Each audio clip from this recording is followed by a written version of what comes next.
이른바 제보사주 의혹이 제기된 박지원 국정원장에 대해 고위공직자범죄수사처가 정식 수사에 착수했습니다. 또 고발 사주 의혹을 받는 정점식 국민의힘 의원의 사무실도 압수수색했습니다. 화천대유로부터 50억 원을 받았거나 받기로 했다는 이른바 50억 클럽 6명의 명단이 국정감사장에서 공개됐습니다. 당사자들은 해당 사실을 일제히 부인했습니다. 대장동 개발특혜 의혹 규명을 위해 민주당이 빠르면 이달 중 합동특별수사본부를 구성하는 방안을 검토 중입니다. 그러나 국민의힘 이준석 대표는 도보 시위를 벌이며 특검 도입을 촉구했습니다. 코로나 신규 확진자 5명 중 1명은 돌파 감염인 것으로 나타났습니다. 고교 1, 2학년의 백신 접종 사전 예약은 접수 4시간 만에 20%를 넘었습니다. 삼계탕용 닭고기 가격을 담합한 업체들이 적발됐습니다. 공정위는 할인 등 7개 업체에 대해 과징금 251억 원을 부과하고 검찰에 고발하기로 했습니다.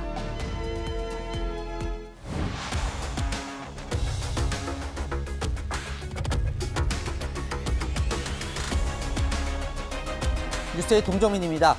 검찰이 대장동 개발 특혜 의혹 수사로 속도를 내는 사이 고위공직자범죄수사처도 고발 사주 의혹 수사에 칼을 뽑았습니다. 고발장의 경로를 확인하기 위해 국민의힘 정점식 의원 사무실을 압수수색했고 또 조성은 씨와 사전에 제보를 논의했다는 의심을 받는 박지원 국가정보원장에 대한 정식 수사도 시작했습니다. 여당이 제기하는 고발 사주 의혹과 야당이 제기하는 제보 사주 의혹을 동시에 수사하겠다는 거죠. 5개월 남은 대선이 수사기관의 손에 달려있는 상황이 됐는데요. 이윤우 기자가 문을 엽니다. 박지원 국가정보원장을 고위공직자범죄수사처가 어제 정식 입건했습니다. 박 원장은 국가정보원법과 공직선거법을 위반한 혐의를 받고 있습니다. 윤석열 후보 캠프 측이 박 원장을 고발한 지 3주 만에 정식 수사에 들어간 겁니다. 뉴스버스를 통해서 허위 사실을 유포하고 국정원장은 정치 관여 금지입니다. 지난해 4월 총선을 앞두고 손준성 검사가 김웅 국민의힘 의원에게 여권 인사들을 상대로 한 고발장을 전달했다는 고발 사주 의혹 보도가 처음 나온 건 지난달 2일. 그런데 이 의혹의 제보자 조 씨가 지난 8월 박지원 원장과 서울의 호텔 식당에서 2차례 만났고 8월 11일 만남 하루 전날엔 김웅 의원과의 텔레그램 대화 내용을 내려받은 사실이 드러났습니다. 고발 사주에 이어 제보 사주 의혹이 불거진 겁니다. 다만 공수처는 박 원장 외에 조 씨 등은 입건하지 않았다고 밝혔습니다. 공수처는 오늘 오전 정점식 국민의힘 의원의 국회 사무실도 압수수색했습니다. 정 의원은 지난해 8월 최강욱 의원 고발장 초안을 당에 전달한 걸로 지목받아왔습니다. 그런데 이 초안이 손준성 검사가 4월 8일 김웅 의원에게 전했다고 의심받는 고발장과 유사하다는 논란이 제기됐습니다. 정 의원은 압수수색에서 발견된 게 없었다며 목소리를 높였습니다. 헛된 곳에 수사력을 낭비하지 말고 박지원 국정원장과 조모 씨와의 관계에 대한 공수처는 고발 사주와 제보 사주 의혹 수사 지휘를 여운국 공수처 차장이 맡기로 했다고 밝혔습니다. 채널A 뉴스 이은우입니다. 여당은 대장동 의혹과 관련해서는 정부 합동특별수사본부를 구성하는 방안을 검토 중입니다. 야당의 특검 요구를 막기 위해서라도 합수본을 구성해서 속전속결로 수사를 진행하겠다는 전략으로 보이는데요. 청와대도 반대하지 않겠다는 의사를 밝힌 것으로 전해졌습니다. 전혜정 기자입니다. 더불어민주당이 대장동 개발 의혹 해소를 위해 빠르면 이달 안에 정부 합동특별수사본부 설치를 검토 중인 것으로 알려졌습니다. 국민의힘이 요구하는 특검은 정치 공세라는 이유로 반대하면서도 진실규명을 외면하지 않는다는 모습을 보여주기 위해서입니다. 더불어민주당 핵심 관계자는 합수본을 구성해 전광석화처럼 수사하고 종결해야 한다고 말했습니다. 그러면서 청와대도 당에서 한다면 말릴 수 있겠느냐며 합수본에 암묵적인 동의를 했다고 밝혔습니다. 민주당은 다음 주 대선 경선이 마무리되면 고위당정청 회동에서 합수본 설치에 대한 논의를 본격화할 것으로 전해졌습니다. 또 다른 민주당 핵심 관계자는 당이 대장동 의혹에 대해 너무 소극적으로 방어한다는 지적이 나온다며 속도감 있게 대응할 것이라고 말했습니다. 청와대는 합수본에 대한 공식 입장은 내지 않고 있습니다. 다만 한 청와대 관계자는 아직 검토한 건 없다면서도 민주당에서 제안하면 거부할 이유가 있겠느냐고 말했습니다. 여권의 합수본 추진에 경찰은 이미 찬성 입장을 밝혔습니다. LH 조사처럼 전 정부 합동수사본부도 효율적이라고 저는 생각하고 있습니다. 합수본이 꾸려질 경우 대장동 의혹 수사는 더 속도를 낼 전망입니다. 채널A 뉴스 전혜정입니다. 하지만 국민의힘은 무조건 특별검사 도입을 외치고 있습니다. 이 검찰도 합동특별수사본부도 정권 눈치를 볼 수밖에 없다는 건데요. 특검 관철을 외치며 이 대선 주자들도 한자리에 모였고 이준석 대표는 도보 시위도 벌였습니다. 이어서 안보겸 기자입니다. 국민의힘이 여권의 합수본 추진에 맞서 특검 수용을 다시 압박하고 나섰습니다. 이준석 대표는 국회에서 청와대까지 걸어가면서 대장동 개발 사업 의혹에 대한 특검 도입을 요구했습니다. 마포대교를 건넌 이 대표는 특검 관철 의지를 강조했습니다. 이번에 화천대유 특검을 위해서라면은 우리 당의 구성원이었던 박상도 의원의 실질적인 탈당 및 사퇴까지도 진행될 만큼 결연한 의지를 보이고 있습니다. 앞서 국민의힘 대선 주자들도 특검 압박에 힘을 실었습니다. 판교 대장동 게이트 특검 수용하라는 문구가 새겨진 마스크를 끼고 기자회견장에 등장한 대선 주자들은 한 목소리로 검찰의 수사와 이재명 경기지사를 비판했습니다. 특검 빨리 만들고 검찰은 형사 책임을 지지 않기 위해서는 정신 똑바로 차리고 철저하게 수사하십시오. 지금 시간이 얼마나 지났는데 도대체 이따위로 수사를 합니까? 이재명 지사가 성남시장 또 경기지사 할 때 그 총 기간에 대해서 이 화천대유 대장동 비리 사건과 유사한 사건이 저는 분명히 더 있었을 거라고 생각을 합니다. 반드시 대선 전에 밝혀서 이재명이 갈 곳이 청와대가 아니라 감옥이라는 것을 저희가 온 국민이 확신할 수 있게 명명백백히 밝히겠습니다. 국민의힘은 기자회견장 백보드에는 이재명 경기지사를 연상케 하는 이자를 큼지막하게 적어놓기도 했습니다. 채널A 뉴스 안보겸입니다. 지금부터는 이 대장동 개발 특혜 의혹 사건으로 들어가 보겠습니다. 이 검찰은 유동규 전 성남도시개발공사 기획본부장을 구속하면서 위례 신도시 개발과 관련해 뇌물 3억 원을 받은 혐의를 적용한 걸로 알려지는데요. 이 당시 돈을 준 사람은 위례개발 민간사업자 정모 씨로 전해집니다. 그런데 정 씨의 입을 막으려고 이 대장동 패밀리들이 120억 원을 준 의혹이 제기됐습니다. 김혜지 기자입니다. 위례 신도시 개발 민간 사업자인 위례자산관리의 대주주 정모 씨가 유동규 전 본부장에게 돈을 건넨 건 지난 2013년 무렵. 그런데 정 씨는 천화동인 5호를 상대로 법정 다툼을 벌이는 것으로 확인됐습니다. 약정금 30억 원을 내놓으라는 게 소송의 주요 내용입니다. 정치권에서는 2019년 이후 대장동 일대 분양이 본격화하자 과거 위례 신도시 사업자들 사이에 갈등이 분출한 것이라는 의혹이 제기됐습니다.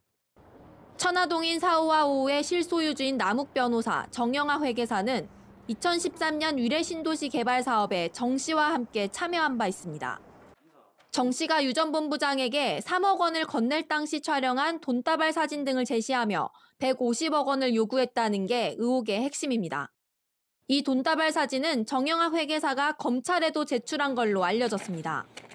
야권에선 정 씨가 남 변호사와 정영하 회계사로부터 각각 60억 원을 이미 받았고 나머지 30억 원을 받기 위해 소송을 제기했다는 분석이 나옵니다. 화천대유 대주주인 김만배 씨는 정 씨와의 관계에 대해 선을 그었습니다. 자신은 정 씨로부터 협박받거나 돈을 요구받은 적이 없다며 구 사업자들 간의 지분을 정리하는 차원에서 돈을 주고받은 일로 이해하고 있다고 설명했습니다. 국민의힘 대장동 태스크포스에 따르면 정 씨가 천화동인 사후의 지분 일부를 보유한 것으로 알려졌습니다. 검찰은 정 씨가 요구한 150억 원이 유 전 본부장 뇌물의 입막음 대가인지 천화동인 보유 지분에 대한 이익 배당금인지를 살펴보고 있습니다. 채널A 뉴스 김예지입니다. 자, 이 방금 보신 의혹은 잠시 후에 더 자세하게 알아보겠습니다. 이 검찰은 성남도시개발공사의 임직원들을 잇따라 소환하고 있습니다. 화천대유가 큰 수익을 얻을 수 있도록 사업을 설계하고 그들을 선정한 의혹도 풀기 위해서인데요. 검찰 수사를 앞두고 당시 채점 자료를 열람해서 이 말맞추기 논란에 휩싸였던 간부도 소환됐습니다. 공태현 기자입니다. 오늘 검찰에 나와 참고인 조사를 받은 성남도시개발공사 개발 1처장 김모 씨. 2015년 대장동 개발 민간사업자 선정 과정에서 1, 2차 심사에 모두 참여한 인물입니다. 검찰은 김 처장을 상대로 화천대유가 중심인 성남의뜰 컨소시움이 사업자로 선정된 과정을 조사했습니다. 김 처장은 검찰 압수수색 나흘 전인 지난달 25일 퇴직자 신분인 정모 변호사와 2015년 당시 사업자 평가 자료를 열람하기도 했습니다. 정 변호사도 1, 2차 심사평가에 모두 참여한 인물로 부동산 개발 회사를 차려 유동규 전 본부장과 동업해왔습니다. 심사 과정에서 영향력 행사한 거 있으신가요? 그건 없습니다. 어제는 황호양 전 성남도시개발공사 사장, 오늘은 대장동 개발 실무를 맡았던 팀장급 간부도 추가 조사를 받았습니다. 검찰은 이들을 상대로 대장동 개발 초과 수익의 추가 환수를 포기한 경위도 확인한 걸로 보입니다. 황 전 사장은 수익 분배 방식 자체의 문제는 아니란 취지로 해명했습니다. 이익금이 너무 많이 남아서 문제가 됐는데 갑자기 부동산 이익이 뛰어버리니까 이렇게 된 거죠. 오늘 오전엔 이성문 전 화천대유 대표와 이한성 천화동인 1호 대표도 조사를 받았습니다. 검찰은 이들에게 대장동 사업 추진 경위와 개발 수익의 사용처 등을 집중 추궁한 걸로 알려졌습니다. 채널A 뉴스 공태현입니다. 정치권에서는 유동규 전 본부장과 이재명 경기지사의 관계가 관심이죠. 유 전 본부장의 석사학위 논문에 교수와 가족 외에 감사하다고 쓴 인물이 두 사람인데요. 이 지사와 이 지사 대선 캠프의 총괄 부본부장 김용 전 경기도 대변인입니다. 김호영 기자입니다.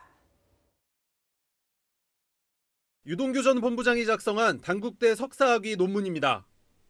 마지막 페이지에 감사의 글이 써 있는데 지도교수 다음으로 등장하는 이름이 이재명 당시 성남시장입니다. 논문이 완료되도록 지도해 주신 이재명 시장님께 감사의 말씀을 올린다며 구체적인 감사의 이유도 적었습니다. 당시 성남시 의원이던 김용 전 경기도 대변인에게도 감사를 전했습니다. 김용 전 대변인은 현재 이 지사 대선 캠프 총괄 부본부장으로 이 지사의 최측근입니다. 김 전 대변인 역시 분당 지역 리모델링 추진 연합회장을 지낸 적이 있습니다. 지도교수와 가족을 빼고 실명이 거론된 건 두 사람뿐. 유 전 본부장은 구속되기 전 언론 인터뷰에서 이재명 지사와의 개인적인 친분이 없다고 밝혔습니다. 개인적 친분 같은 거를 엮으려고 하지 마세요. 개인적으로 그분하고 예전부터 알고 온 사이도 아니고. 해당 논문 지도교수의 딸이 성남도시개발공사에 입사한 사실도 새롭게 드러났습니다. 유 전 본부장이 재직하던 지난 2016년 지도교수의 딸이 성남도시개발공사 전문 계약직으로 입사해 2년 뒤 정규직으로 전환됐습니다. 성남도시개발공사는 모집 공고를 통해 정상 입사 후 정규직 전환이 됐다며 채용 특혜는 없었다고 밝혔습니다. 채널A 뉴스 김호영입니다. 이재명 경기지사의 친형인 고 이재선 회계사가 주목받고 있습니다. 이 씨가 9년 전 이 성남시에 유동규 전 본부장의 과도한 권력과 이 부족한 자질을 문제 삼는 글을 수차례 올린 것으로 확인됐기 때문입니다. 홍지은 기자입니다. 이재명 경기지사의 친형 고 이재선 회계사는 2012년 2월부터 성남시청 홈페이지에 100여 건의 글을 올렸습니다. 비공개 처리된 글들을 이 씨의 아내를 통해 확인해봤더니 유동규 당시 성남도시개발공사 기획본부장의 이름이 수차례 언급됩니다. 유 본부장이 어떤 능력이 있는지 전공 분야와 경력을 밝혀달라며 본부장직에 적격한지 의문을 제기합니다. 그 밖에 성남시 간부도 유 본부장을 만나기 어렵다고 한다. 공무원과 대화하다 문을 쾅 닫고 나간다며 처신을 지적하기도 합니다. 대장동에 대한 언급도 있었습니다. 이재명 당시 성남시장이 2005년에는 반대했던 대장동 개발을 2012년 민관합동으로 추진하는 이유를 설명해달라고 썼습니다. 고 이재선 회계사의 아내는 당시 남편은 동생을 위해 비판의 목소리를 낸 거라고 설명했습니다. 성남시설관리공단이 굉장히 유동규라는 사람이 들어오는 바람에 굉장히 시끌시끌했고 나라도 쓴소리를 해야 된다. 그러면서 글을 올리게 된 거죠. 대장동 개발 특혜 의혹이 불거지면서 9년 전 이재명 지사 친형의 글이 다시 주목받고 있습니다. 채널A 뉴스 홍지은입니다. 이 돈을 중심으로 원팀을 꾸렸던 대장동 패밀리, 이 돈 때문에 갈라진 정황들이 속속 나오고 있습니다. 사회부 박건영 기자 나왔습니다. 자, 저희가 이제 예전에 정영학 회계사가 이 3억 현금 다발 사진을 검찰에 제출했다 이런 보도를 전해드렸는데 누가 그 돈을 전달한 걸까? 오늘 이제 새로운 인물이 등장을 했습니다. 네, 국민의힘 대장동 태스크포스에서는요, 이 유 전 본부장에게 3억 원을 전달한 인물로 지금 부동산 사업자 정모 씨를 등장시키고 있습니다. 정 씨는 지난 2013년에 위례신도시 개발 사업 당시 자산관리 회사인 위례자산관리의 대주주였거든요. 이 위례자산관리는 이번 판교 대장동 개발 사업에서 화천대유가 했던 것과 유사한 역할을 했던 회사입니다.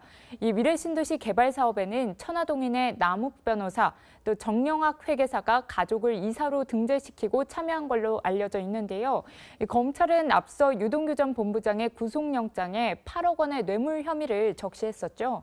근데 이 가운데 정 씨가 건넨 3억 원의 사진 증거를 정영학 회계사를 통해 검찰이 확보한 걸로 전해지고 있습니다. 그런데 이 부동산 사업자 정모 씨요, 대장동이 아니라 이제 위례 신도시 개발과 연관된 사람인데 왜 이 유동규 전 본부장과 얽혀 있는 건가요? 이 유 전 본부장이 2010년부터 성남시설관리공단, 그러니까 성남도시개발공사의 전신인 성남시설관리공단 본부장으로 재직해 왔는데요.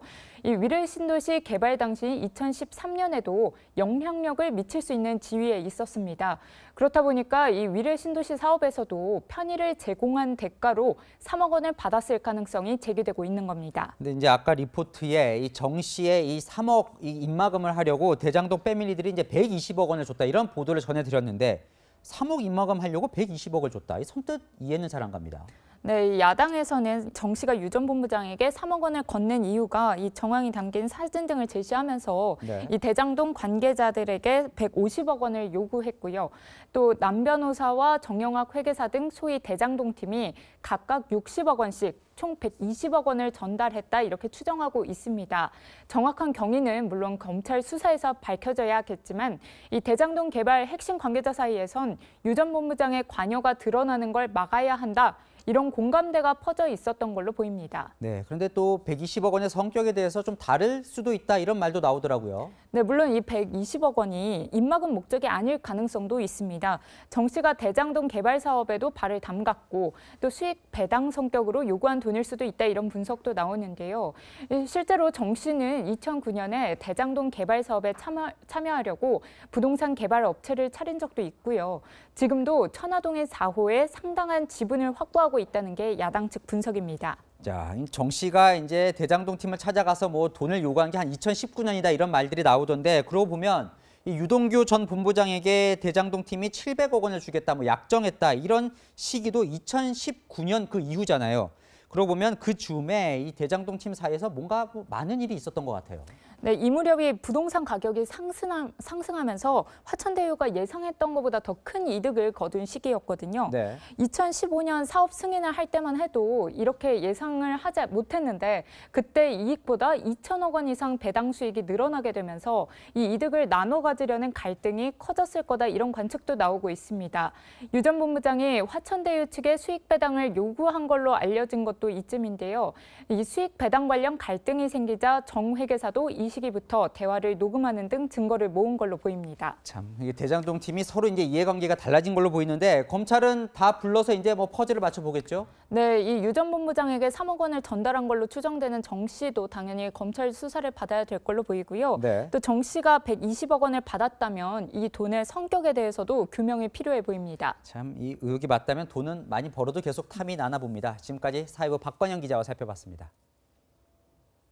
네, 오늘 국회 국정감사장에서도 대장동 공방이 계속해서 이어졌습니다. 화천대유로부터 50억 원을 받았거나 받기로 약속했다는 인물들의 실명이 공개되며 하루 종일 논란이 됐는데 당사자들의 입장까지 정한희 기자가 취재했습니다. 국민의힘 박수영 의원이 국회 정무위 국정감사장에서 이른바 50억 약속 그룹 명단이라며 실명을 공개했습니다.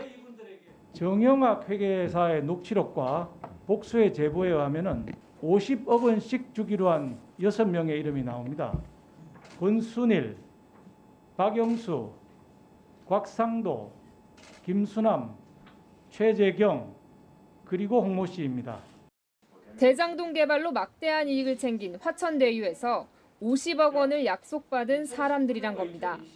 더불어민주당은 박 의원이 공개한 명단은 박근혜 정부 인사라며 국민의힘 게이트라고 공세를 폈습니다. 홍모 씨를 제외하고 다 박근혜 정부 때 분들입니다. 말 그대로 국민의힘 게이트죠. 국힘 게이트로 지금까지 국민의힘 윤석열 후보 부친의 집거래를 통한 연루 가능성이 있어 보입니다. 민주당의 이재명 후보는 아무리 살펴봐도 아직 연결고리가 나오지 않습니다.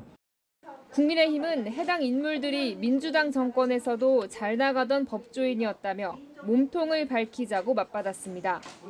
격가지가 이 정도니 몸통은 어떻게 했느냐. 그래서 몸통을 밝히자는 겁니다. 본질은 1조 원 가까운 부당이득, 불로소득, 얻게 한 자가 누구냐입니다.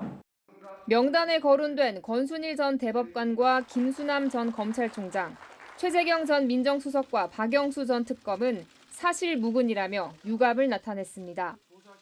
화천대유 측도 명단에 포함된 사람들은 사업과 무관해 돈을 줄 이유가 없다고 반박했습니다. 채널A 뉴스 정한입니다.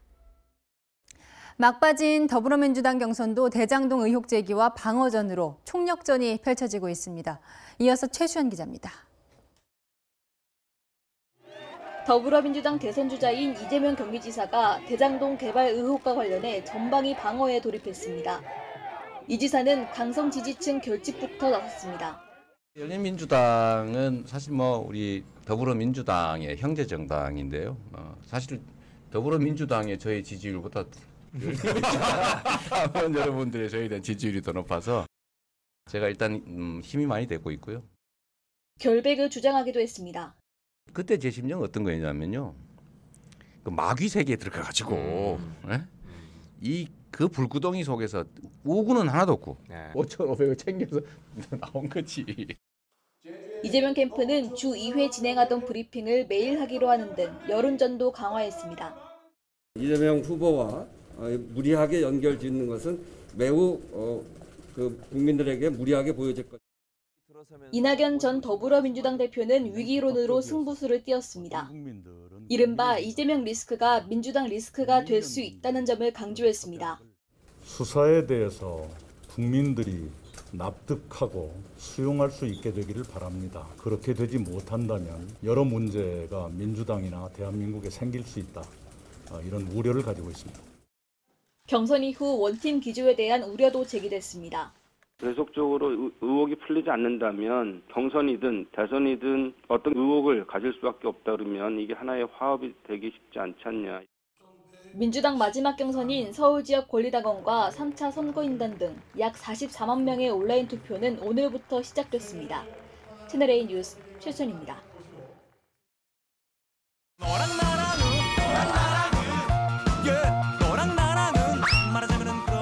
여랑야랑 정치부 김민지 기자와 함께합니다. 첫 번째 주제 보겠습니다. 국민의힘 대선 주자 중 5명만 보이는데요. 뭘 갖고 싶어하는 걸까요? 네, 4위입니다. 모레 4명으로 추려지는 컷오프를 앞두고요. 신경전이 치열합니다. 이 분위기로 봐서 상위 이 3명은 정해진 것 같죠? 네, 최근 여론조사만 보면요. 윤석열, 홍준표, 유승민 후보까지는 일단 안정권으로 보이는데요. 4위는 보시는 것처럼 원희룡, 황교안, 최재형, 하태경 후보 등이 엎치락 뒤치락 하고 있습니다. 그러다 보니까요, 어제 토론회에서는 이런 장면도 연출됐습니다. 홍준표 후보 한 번도 질문 안 하셨는데 지금 4위 싸움이 치열해서 그분들한테 기회가 많이 갔으면 좋겠습니다. 이기 싸움일지 어떻게 합니까? 홍 후보의 여유인가요? 네, 여튼 어제 마지막이 될지도 모르는 이 4강 후보자들의 TV 토론회 치열했다면서요? 네, 왜 내가 4강에 들어야 하는지 그들의 이야기를 직접 들어보시죠. 최종 경기 저 최재형에게 맡겨주십시오. 하태경 없는 4강은 안고 없는 찐빵입니다. 하태경 4강 가자! 한 사람 안상수를 찍어야 우리 4강의 모양이 좋아집니다. 민주당과 이재명 일당 관으로 넣어서 묻어버리겠습니다. 안상수 후보 다소 과격하다는 지적도 받았는데요. 토론회 이후에도 홍보전은 이어졌습니다. 8일에는 4강 발표가 됩니다. 선거 정의를 지키려는 저의 노력이 국민과 우리 당원들께 공감을 4강 진입 시켜주시리라고 믿습니다. 왜냐하면 이재명 잡을 사람 제가 들어가야 됩니다. 막판까지 최선을 다하다 보면 이 대선의 최종 후보가 되지 않더라도 서울 종로나 송파 보궐선거, 당권 도전 같은 길이 열릴 수도 있습니다. 오늘부터 이틀간 여론조사와 당원 투표가 진행되는데요. 모레 과연 누가 4위가 될지 궁금해집니다. 네, 다음 주제 보겠습니다. 왜 나만 갖고 그래? 여기서 나가 이낙연 후보인가 보죠? 네, 지금 이낙연 후보의 속마음이 이렇지 않을까 싶은데요. 당내 일각에서 자신을 향한 공격이 계속되고 있기 때문입니다. 후보님은 민주당 소속 아닙니까? 이 내부에다가 자꾸 문제를 제기하시니까 제가 좀 답답하긴 합니다. 자꾸 힘을 빼고 청부고발 사건을 대장동 사건으로 물타기 하는 그 의도에 따라간다 하는 것은 상당히 문제다. 이 대장동 의혹을 받고 있는 1위 후보를 공격하는 게 아니라 오히려 공격을 당하는 느낌이에요. 맞습니다. 이낙연 후보를 향한 공격은 당 밖에서도 이어졌는데요. 선거 기간이 되면 평상시에는 즉 합리적이고 이성적인 분들인데 하나같이 일정 정도 미칩니다. 시야가 좁아지고 마음이 급해지고 집착도 강해지고 판단력이 흐려지고. 우린 민주정부 4기를 세우겠다는 거지 이재명 대통령 만들자는 얘기가 아니에요. 이낙연이 1등 했으면 이낙연을 미는 거죠. 예를 들어 추미애가 1등 했으면 추미애를 미는 거고. 2위 후보의 서러움으로 봐야 할까요? 최종 후보가 정해지기까지 이낙연 후보에게는 이제 나흘의 시간만 남아있는데요. 공격을 받고 있는 이낙연 후보가 막판 카드로 무엇을 꺼내들지 주목됩니다. 참, 이 여야 모두 대선은 1등만 평가받는 이 비정한 세계라는 게 느껴집니다. 여랑야랑이었습니다. 대장동 개발로 예상 못한 엄청난 이익을 본 화천대유도 미처 그리지 못한 그림이 있습니다. 지난달 마지막 분양까지 대박을 쳤는데 한 달 사이 이곳에서 전체의 40% 넘는 무더기 미계약이 나왔습니다. 정부의 대출 규제가 복병이었습니다. 안건우 기자입니다. 지난달 화천대유가 주변 시세의 80%가량인 10억에서 13억 원에 분양한 대장동 판교 SK뷰 테라스입니다. 도시형 생활주택으로 1가구 다주택 산정에 포함되지 않는 데다 청약 통장도 필요가 없어 평균 317대 1의 높은 경쟁률을 기록했습니다. 그런데 막상 계약할 때가 되자 117가구, 전체의 40%가 넘는 무더기 미계약이 나왔습니다. 자금 조달에 비상이 걸리면서 묻지마 청약 거품이 한 달 만에 빠진 겁니다. 중도금 대출 안 되는 걸로 알고 있거든요. 분양가도 좀 높고. 고민하느라고 왔다 갔다 하신 분들은 많으셨거든요. 생각보다 많이 청약을 안 하셨네요. 여기는 분양가 9억 원 초과로 주택도시보증공사의 중도금 대출 보증을 받을 수 없습니다. 이에 화천대유는 중도금 일부의 대출을 알선하겠다고 나섰습니다. 지금 정확한 건 모르겠고요. 검토 중인 것만 알고 있습니다. 네. 하지만 금융권이 대출을 조이는 데다 당국도 강력한 규제를 천명하고 있어 실현 가능성은 낮습니다. 실수요자 대출도 가능한 한 상환 능력 범위 내에서 좀 합리적으로 돼야 된다. 그런 생각을 가지고 있고요. 결국 8억에서 10억을 손에 쥔 현금 부자만 집을 살 수 있다는 얘기인데 화천대유는 내일부터 이틀 동안 추가 모집에 나섭니다. 정치적 리스크에 고분양가, 여기에 금융 규제까지 흥행 대박을 노렸던 화천대유가 미처 예상하지 못했던 그림입니다. 채널A 뉴스 안건우입니다. 정부가 약속한 서민 실수요자를 위한 주택 100만 호 공급 내용 중 이미 지어진 건물을 사들여 임대주택으로 분양하는 매입형 임대주택 방식이 있습니다. 그런데 이렇게 마련된 임대주택 상당수가 공실입니다. 결국 정부의 건물을 판 민간 업체만 돈을 벌게 된 셈인 거죠. 조영민 기자가 취재했습니다. 정부가 서민 실수요자에게 공급하겠다는 주택 100만 호 가운데 13만 호는 매입 임대주택 형태입니다. LH가 건설사 등 민간으로부터 기존 건물을 사들여 임대주택으로 싼 값에 제공하는 방식입니다. 노민간 주택 리모델링 등 다양한 방식을 통해 공급할 것입니다. 그동안 LH가 매입한 주택 가운데 사람이 살지 않는 주택은 5,785호. 2017년과 비교하면 공실률은 3배 이상 늘었습니다. LH가 청년들에게 제공할 목적으로 2018년 매입한 임대주택입니다. 6세대가 살 수 있는 건물에 입주한 사람이 아무도 없어서 현관문은 굳게 잠겨 있고 도시가스 점검 안내장만 이렇게 붙어 있습니다. 평수가 너무 적거나 지속적으로 하자가 생기는 등 수요자를 고려하지 않은 겁니다. 이거 4평 가지고 어떻게 사냐고. 사가지고 잘 사는 사람 무덤 가도 4평은 더돼. 죽은 사람도 그렇게 만드는데 사는 사람을 이렇게 만들어. 정책 취지가 퇴색되는 동안 돈을 번 건 민간 업자들입니다. 한 업체는 LH의 주택 470여 호를 820억여 원에 팔아 수백억의 매출을 올렸습니다. 3억 원에 산 단독주택을 헐고 공동주택으로 지은 뒤 LH에 34억 원을 받고 판 업체도 있습니다. 사면 살수록 빈집이 늘어나고 또 정부도 손해, 국민도 손해인데 업자들의 배만 불리는 그런 매입 임대 사업이 되었습니다. LH 측은 매입 가격은 외부 감정평가 절차를 거쳐 결정된다며 LH가 관여하지 않는다고 설명했습니다. 채널A 뉴스 조영문입니다. 연휴가 끝나자마자 코로나19 신규 확진자 수가 다시 2,000명을 넘었습니다. 백신 접종을 받은 사람이 감염되는 돌파 감염이 확진자 5명 중 1명꼴이라 더 걱정입니다. 황규락 기자가 보도합니다. 오늘 0시 기준 접종 완료율은 54.5%. 접종률이 오르면서 돌파 감염도 증가하고 있습니다. 확진자 중 돌파 감염 비중은 9월 첫째 주만 해도 8.9%에 그쳤지만 9월 넷째 주에는 20.8%로 2배 이상 늘었습니다. 확진자 5명 중 1명이 돌파 감염인 겁니다. 높은 접종률만으로 방역 상황이 안정될 것이라고 속단하기엔 이른 상황입니다. 최근 인구 이동량은 여전히 증가하고 있고 몇 가지 방역 지표도 우려스럽습니다. 정부는 접종 후 시간이 흐르면서 백신의 예방 효과가 감소한 것을 돌파 감염의 원인 중 하나로 보고 어제부터 고령층 등의 추가 접종 예약을 시작했습니다.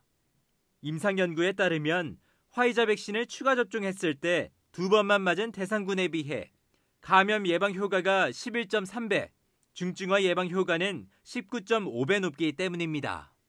하지만 어제 저녁 8시부터 시작한 고령층과 고위험군의 추가 접종 사전 예약은 680명에 그쳤습니다. 갈수록 접종 완료자가 늘고 미접종자가 줄어들 것이어서 앞으로도 돌파 감염은 자연스럽게 증가할 것으로 보입니다.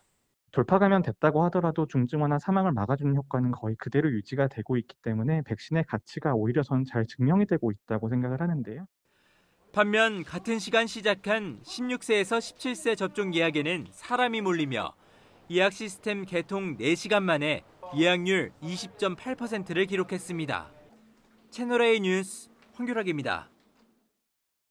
요즘 국도변에 문 닫은 주유소가 늘고 있습니다.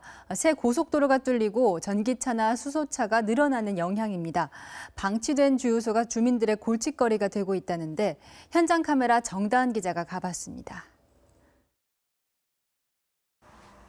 전국 곳곳에 휴업 등의 이유로 수년째 방치된 주유소들이 꾸준히 늘고 있습니다. 어떤 상태일지 현장으로 갑니다.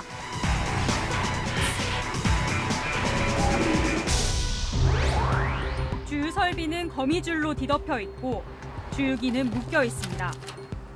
카드 계산기엔 먼지가 쌓여 있습니다. 이 주유소는 지난 2018년 휴업 신고를 했는데 3년째 방치돼 있는 겁니다. 사람이 없으니까 보기 싫죠 뭐. 냄새도 나고 불날까 봐도 걱정되고. 이 주유소가 위치한 국도 6km 정도의 구간 가운데 이렇게 운영이 중단된 주유소들이 3곳이나 됩니다. 문을 닫은 주유소 주유 설비 앞에서 옷을 팔거나 중국집 간판이 걸려 있기도 합니다. 방치된 주유소에 이렇게 안전 문제가 발생할 수 있다는 안내문도 붙어 있습니다. 장사를 안 하더라도 기름 저장 시설이 제거되지 않은 상태라면 안전사고로 이어질 수 있고 지하로 기름이 유출될 경우 토양이나 지하수 오염이 발생할 수 있습니다. 그런 점을 감안해 아예 폐업을 하려고 해도 시설을 드러내고 토지 정화 작업 등을 하는데 1억 넘는 돈이 든다고 합니다. 폐업 비용이 최소 1억 5천만 원 정도에 달하는 막대한 폐업 비용이 들어가거든요. 망해서 문을 닫고 싶어도 비용이 이제 부담이 돼서 문을 닫을 수가 없는 상황인 거죠. 그러다 보니 업주들은 돈이 드는 폐업 대신 휴업 신고만 한 채 기약 없이 방치하고 있는 겁니다.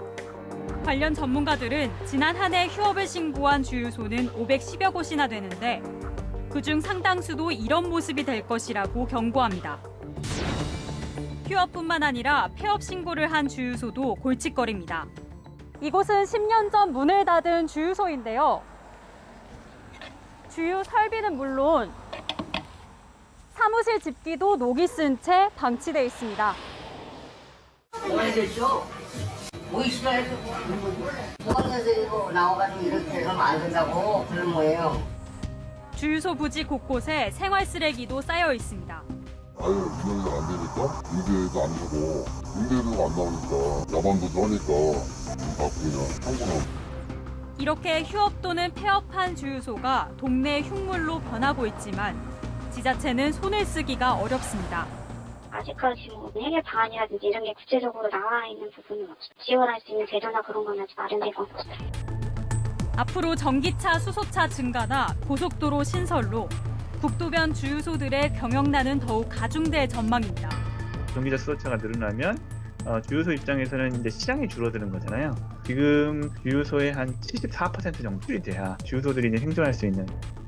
흉과 같은 유령 주유소들이 늘어날 수밖에 없는 상황에 대한 대책이 필요합니다. 현장 카메라 정다은입니다.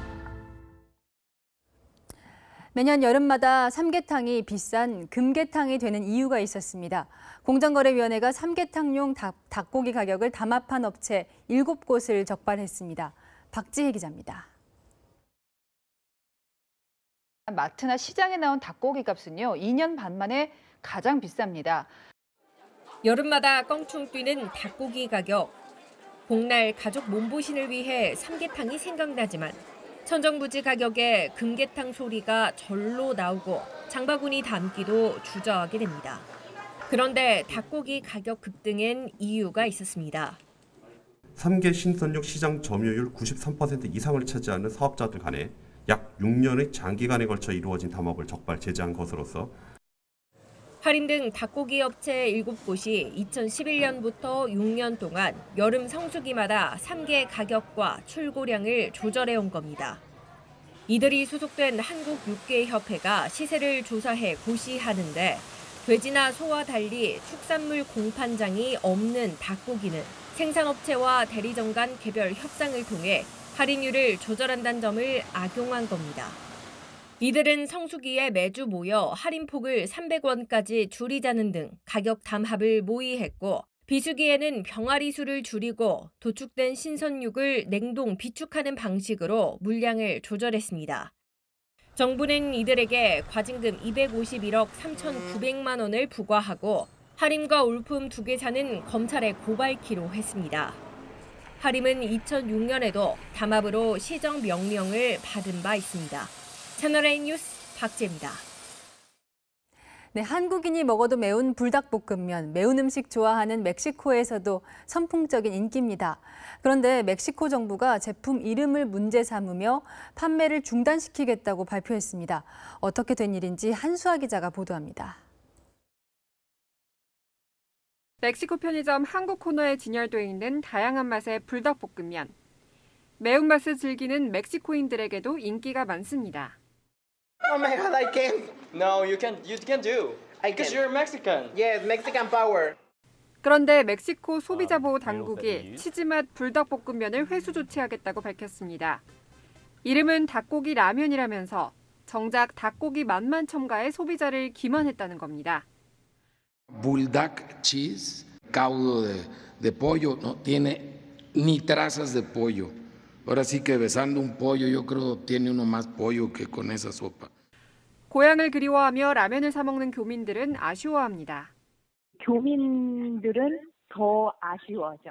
불닭볶음면에 불닭이 없다는 그런 것보다 또 더한 것들도 더 많은데 급한 사람들은 내일 다 슈퍼로 달려가서 뭐 산다고 하는데 해외용 제품인 닭고기맛 오뚜기라면은 포장 이미지와 달리 당근이 빠졌다는 이유로 신라면, 컵라면은 영양 정보가 제대로 표기되지 않아 회수 대상 품목에 올랐습니다. 삼양식품 측은 표기 개선 등을 거쳐 판매를 재개하는 방안을 협의 중입니다. 채널A 뉴스 한수아입니다. 김미영 팀장을 사칭하면서 수백억 원을 빼돌린 보이스피싱 조직의 총칙이 필리핀 현지에서 붙잡혔습니다. 경찰청은 현지 시각으로 지난 4일 필리핀 수사기관과 공조해 총책 박모 씨를 포함해 8명을 검거했다고 밝혔습니다. 박 씨는 2개의 가명을 사용하면서 도피했지만 2주간의 잠복 끝에 검거에 성공했다고 경찰은 설명했습니다. 박 씨는 경찰로 근무하다 지난 2008년쯤 해임된 것으로 알려졌습니다.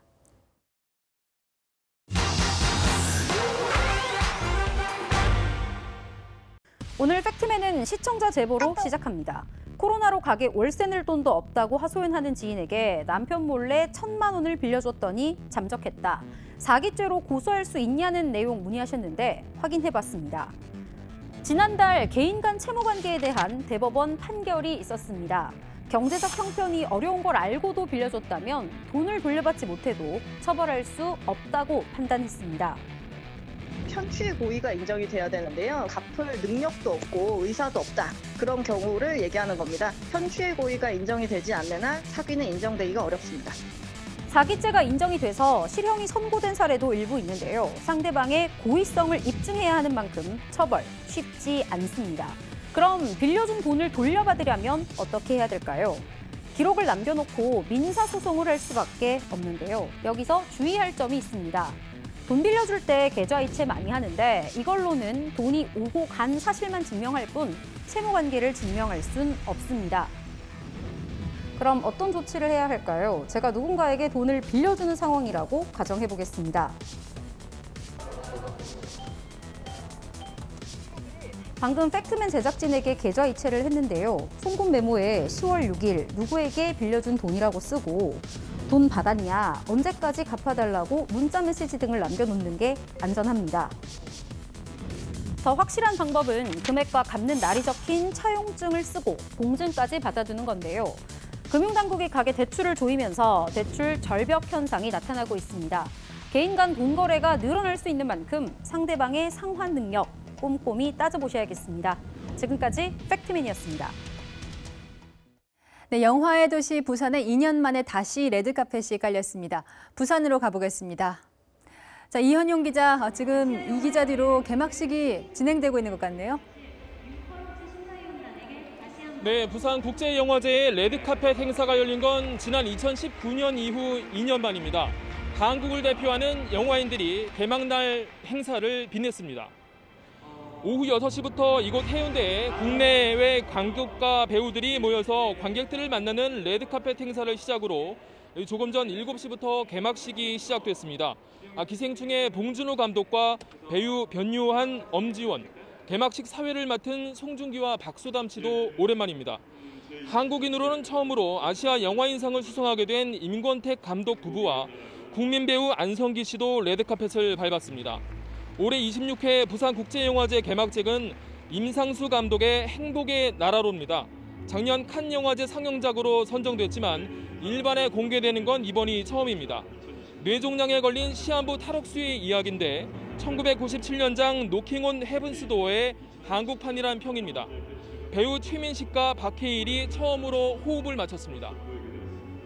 이번 기회에 임상수 감독님과 최민 선배님과 엘씨, 조한철 선배님, 성재 씨 이렇게 많은 배우 스태프분들과 같이 한다는 것 자체가 굉장히 영광이었고요. 올해는 70개국 223편이 공식 선전돼 15일까지 열흘간 상영되고요. 이 폐막작은 지난 2003년 작고한 홍콩의 가수 겸 배우 매연방의 일생을 다룬 매연방입니다. 올해도 방역 수칙이 엄격히 적용되지만 관객들 표정은 밝았습니다. 지금까지 부산 해운대 영화의 전당에서 채널A 뉴스 이현용입니다. 우주를 배경으로 한 영화가 최초로 우주에서 촬영됩니다. 민간 우주 여행에서 미국과 영국보다 한 발 늦은 러시아가 도전한다는데 어떤 영화인지 박수유 기자가 소개합니다. 러시아 우주선 소유주가 불꽃을 내뿜으며 솟아오릅니다. 우주선 아래로 지구와 구름이 선명하게 보입니다. 3시간 27분 동안 지구를 2바퀴 돈 소유주가 국제우주정거장과 도킹합니다. 정거장에 도착한 이들은 우주비행사와 2명의 러시아 영화 촬영팀. Несмотря на все трудности и на этот непростой путь, все равно это, конечно, невероятно интересно. 이들은 12일간 우주에 머물면서 영화 40분 분량을 찍을 예정입니다. 심장질환을 겪는 우주비행사를 구하는 여의사 이야기를 다룬 영화로 그래픽이 아닌 실제 우주에서 찍게 되는 셈입니다. 촬영팀은 지난 5월부터 무중력 상태 적응을 위한 혹독한 훈련을 받아왔습니다. During this time, they really tortured us. They didn't beat us up, though, but made us memorize a lot of unknown abbreviations and squeezed us completely. 영화 스타트rek의 커크 선장도 오는 12일 우주로 향합니다. 올해 90세인 배우 윌리엄 셰트너는 제프 베이조스가 설립한 우주 탐사 기업 블루 오리진의 뉴 셰퍼드호에 탑승하기로 했습니다. 톰 크루즈도 조만간 우주정거장에서 영화를 찍기로 하면서 우주 영화 전쟁이 본격화할 전망입니다. 채널A 뉴스 박수입니다.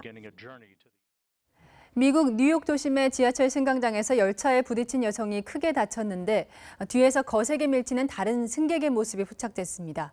사람들로 붐비는 출근 시간대 묻지마 범행이었습니다. 워싱턴 유승진 특파원입니다. 지하철 승강장에 전동차 한 대가 들어옵니다. 벤치에 앉아있던 여성이 벌떡 일어서 선로 쪽에 있던 여성을 밀칩니다. 피해 여성의 벗겨진 신발이 튕겨나오고 범인은 현장을 빠져나갑니다. 묻지마 밀치기 사건은 현지 시간 월요일 아침 8시 15분쯤 많은 사람들이 오가는 출근 시간대 뉴욕 맨하튼의 중심인 타임스퀘어 역에서 발생했습니다.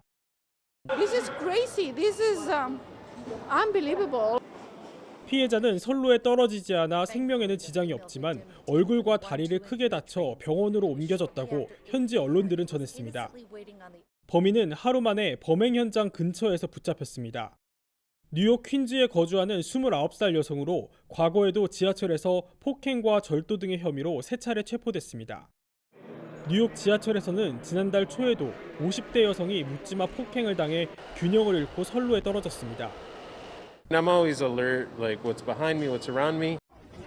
뉴욕에선 브로드웨이 공연이 다시 열리는 등 시민들이 일상으로 돌아가고 있지만 범죄 피해에 대한 불안은 끊이지 않고 있습니다.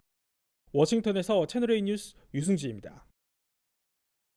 한국 야구를 대표하는 타자들이죠. 추신수와 이대호가 의미 있는 기록을 세웠습니다.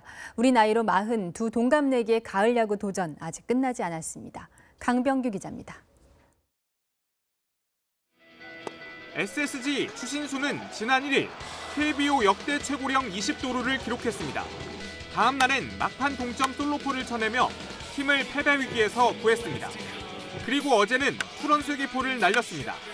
2007년 이후 양준혁이 보유해온 KBO 최고령 20-20 기록을 경신했습니다.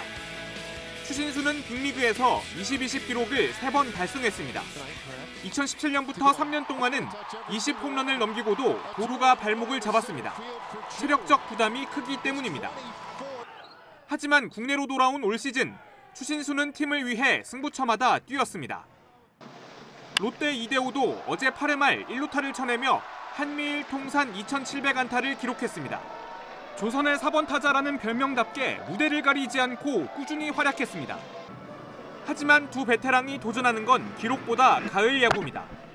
제가 한국에 온 이유가 사실 이런 기록을 남기려고 온 건 아니고 이제 팀에 뭔가 보탬이 되고 또 이제 우승의 그런 걸 하기 위해서 도움이 되기 위해서 왔는데 뭐 일단 선수들은 무조건 올라간다 생각하고 하고 있고 그냥 한 경기 한 경기가 제일 중요한 것 같습니다.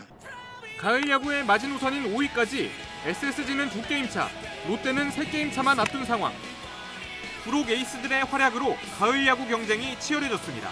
채널A 뉴스 강병규입니다. 오늘도 남부는 늦더위가 기승을 부렸습니다. 한낮에 전북 순창군이 33.9도까지 오르면서 8월 하순만큼 더웠는데요. 때 아닌 10월 더위의 원인은 이례적으로 강하게 발달한 아열대 고기압에 있습니다. 서태평양의 해수면이 평년보다 뜨거워지면서 한반도 주변에 덥고 습한 아열대 고기압이 자리 잡게 된 겁니다. 당분간 비가 내리는 곳에서는 일시적으로 기온이 떨어질 순 있지만 10월 중순까지는 아열대 고기압이 영향을 주면서 늦더위가 계속될 전망입니다. 중부와 동해안은 내일까지도 비가 오락가락 내리겠습니다. 동해안에 최고 40mm, 그 밖에 중부에는 5에서 20mm로 비의 양은 많지 않겠습니다. 내륙에서는 짙은 안개를 주의하셔야겠습니다. 내일 한낮에 서울은 22도, 대구는 28도로 남부지방은 덥겠습니다. 일요일부터 월요일 사이 대부분 지역에는 비가 내리겠습니다. 날씨였습니다. 여러분은 한 집에 가족 몇 명과 함께 사십니까? 전 혼자가 편해요. 1인 가구가 처음으로 이 전체 가구의 40%를 넘었습니다. 20, 30대뿐 아니라 모든 연령층이 골고루 높습니다. 흔히 정책 발표 때 써온 4인 가구 기준, 그 기준이 이제 현실과 안 맞게 된 거죠. 현 정부는 부동산 정책 실패의 가장 큰 이유로 1인 가구 폭증을 예상 못했다는 점을 꼽습니다. 그래서 제때 집 공급을 늘리지 못했다는 거죠. 가족 수가 바뀌면 당연히 이 주거 복지 정책의 틀도 달라져야죠. 하지만 여야 주자들 부동산 공약 보면 이 틀에 박힌 재탕 정책이라는 전문가 지적이 많습니다. 혼술, 혼밥이 대세인 시대의 대한민국의 미래, 대선 주자들이 풀어야 할 숙제입니다. 오늘 뉴스 여기까지입니다. 내일도 뉴스입니다.